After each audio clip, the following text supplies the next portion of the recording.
In a previous video, I mentioned to you that since the year 1968, 8.7 million more children live with only their mother. And this is a result of the mass spread of divorce in our country. There's almost 900,000 divorces in the United States every year, which is one about every 36 seconds. And many of these divorces affect children. Family dysfunction has a devastating effect on the children involved. They're resilient, but they also don't have a lot of the coping skills that adults have to adjust to change. Today, I want to pray for the families of the local children.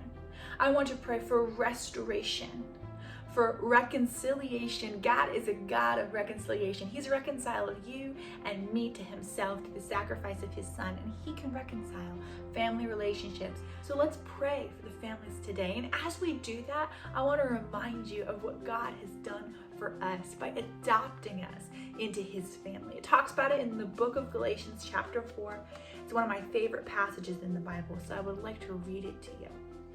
In Galatians 4 verse 1, it says, "Now I say that the heir, as long as he is a child, differeth nothing from a servant, though he be the Lord of all, but is under tutors and governors until the time appointed of the Father.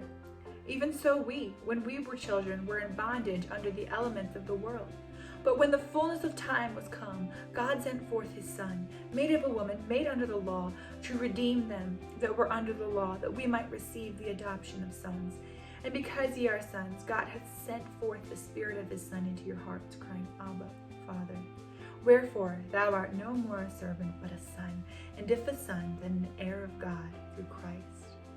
God has adopted us out of slavery to sin, out of slavery to trying to earn our way to him.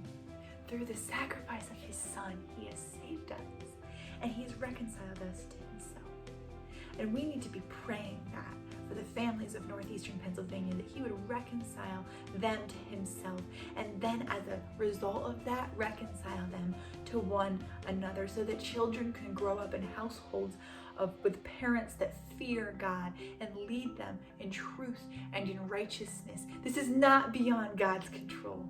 So let's pray for revival, for salvation, for reconciliation in the families in northeastern Pennsylvania today.